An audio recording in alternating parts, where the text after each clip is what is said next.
Bonjour et bienvenue dans cette capsule dans laquelle on va aborder le modèle particulaire. Avant de voir le modèle particulaire, on va faire un petit retour en arrière.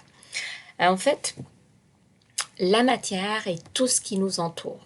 On est formé de matière. Mais on a déjà vu que la matière est formée par des particules.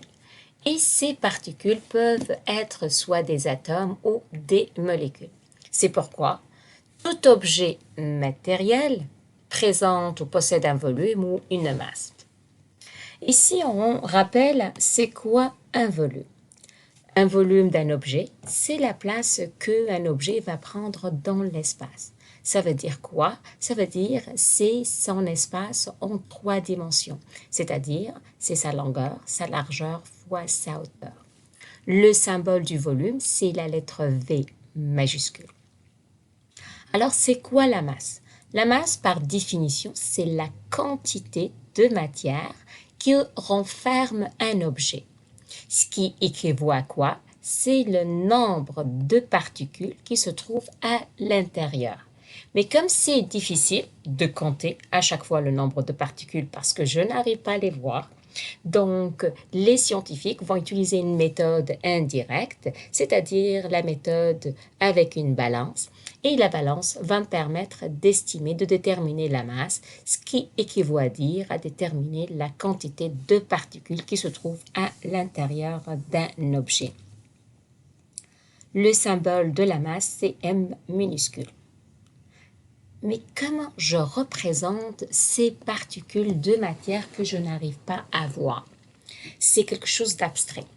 Les scientifiques se sont mis d'accord pour qu'à chaque fois qu'il y a quelque chose qui est abstrait, d'utiliser un modèle. Ça veut dire quoi un modèle? Un modèle, ça peut être une représentation, ça peut être un dessin, ça peut être une construction. Mais ce qui est le plus important dans un modèle, c'est de rendre quelque chose d'abstrait, quelque chose de visible. Donc, je peux l'avoir. Et avec ça, ils ont fait la même chose pour les particules. Les scientifiques se sont mis d'accord que, en fait, je vais représenter à partir d'un certain temps les particules sous forme de boules en 3 dimensions. Et avec ça, je peux les voir et je peux prédire les comportements de ces particules, je peux prédire leurs propriétés lorsque, par exemple, je change de température, et etc. Donc, ce qui nous amène à définir le modèle particulaire. Le modèle particulaire, c'est un modèle dont l'objectif aussi de rendre quelque chose d'abstrait que je n'arrive pas à voir à quelque chose qui est facile à suivre. Donc, le but du modèle particulaire, c'est de représenter les particules de la matière à l'intérieur sous ces 3 états, c'est-à-dire solide, liquide et gazeux. Et le modèle particulaire, il repose sur 5 principes. Le premier, c'est que peu importe la matière, que ce soit liquide, solide ou gazeux, elle est formée par des particules. Ces particules vont être représentées sous forme de boules. Chaque particule, parfois, va avoir une taille, une couleur différente selon sa nature. Les particules d'une substance pure, par exemple, je parle des particules de l'eau distillée, ils vont être toujours identiques, peu importe son état. À l'intérieur d'un état de matière, les particules vont présenter entre eux une force d'attraction. Donc, il y a une force qui va attirer les particules entre eux pour qu'ils ne se repoussent pas. Quatrième principe de ce modèle particulaire, c'est que peu importe l'état de matière, les particules sont toujours en mouvement. Toutefois, si j'augmente la température, le mouvement des particules va augmenter. Et ce sont les 5 principes du modèle particulaire. Voyons maintenant comment je peux représenter la matière avec le modèle particulaire. Commençons par la matière à l'état solide. Qu'est-ce qui arrive à l'état solide? À l'état solide, on sait que l'objet va garder toujours la même forme. Mais pourquoi il garde la même forme?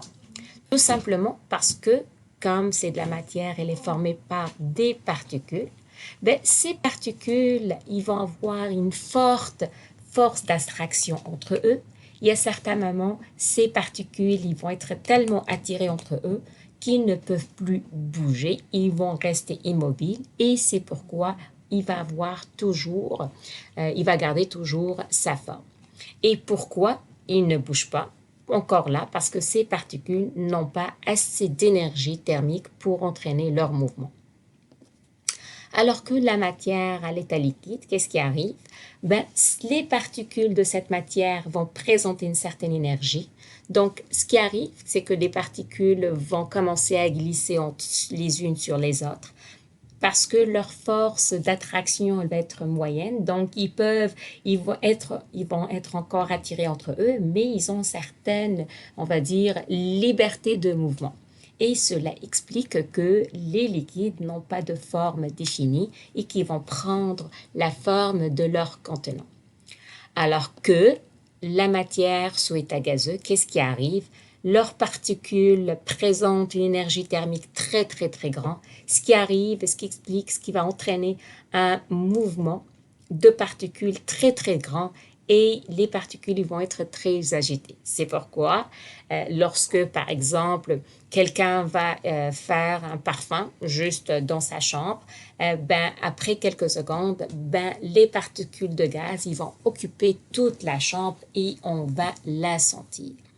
Et avec ça, on finit le modèle particulaire.